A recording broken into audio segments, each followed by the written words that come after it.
membantu anak rusa malang menemukan induknya.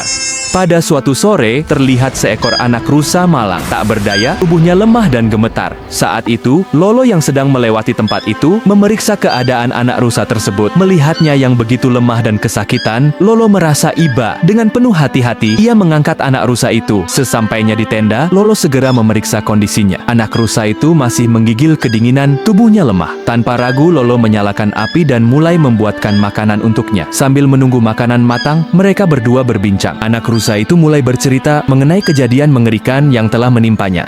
Ia dan ibunya dikejar oleh segerombolan serigala. Mereka berlari sekuat tenaga, tetapi mereka terpojok, tak ada jalan lain. Mereka jatuh dari ketinggian yang sangat tinggi, melewati ranting-ranting tajam, menghantam dahan pohon, hingga akhirnya terhempas ke tanah dengan keras. Anak rusa itu pingsan, namun dengan penuh kesakitan, ibunya berusaha bangkit. Dengan susah payah, ia menyeret tubuhnya, mengangkat anaknya, lalu menyembunyikannya agar terhindar dari para serigala. Keesokan paginya, Lolo dan anak rusa itu memulai perjalanan. Mereka menelusuri hutan yang gelap, penuh semak dan pohon-pohon besar. Mereka melompat dari satu tebing kecil ke tebing lainnya. Namun tiba-tiba, anak rusa itu terpeleset. Lompatan kakinya tidak cukup jauh. Ia mulai jatuh ke jurang. Dengan cepat, Lolo menangkap kakinya. Anak rusa itu berusaha bertahan. Kakinya gemetar. Lolo berjuang sekuat tenaga, menariknya ke atas. Dan akhirnya, mereka berhasil. Dengan napas terengah-engah, mereka melanjutkan perjalanan. Tiba-tiba, anak rusa itu berteriak histeris. Matanya membelalak. Di depan mereka terlihat ibunya, namun kondisinya sangat mengkhawatirkan. Napasnya pendek, lemah, seolah bertahan di sisa-sisa kekuatannya. Anak rusa itu segera berlari mendekat. Ia menangis, berusaha membangunkan ibunya, tapi semua sudah terlambat. Itulah pertemuan terakhir mereka. Lolo hanya bisa terdiam, hatinya sedih menyaksikan kejadian itu. Dengan masih bersedih dan menangis, ia menggali tanah, membuat tempat peristirahatan terakhir bagi ibu rusa yang telah berjuang hingga akhir. Kini, anak rusa itu sendirian.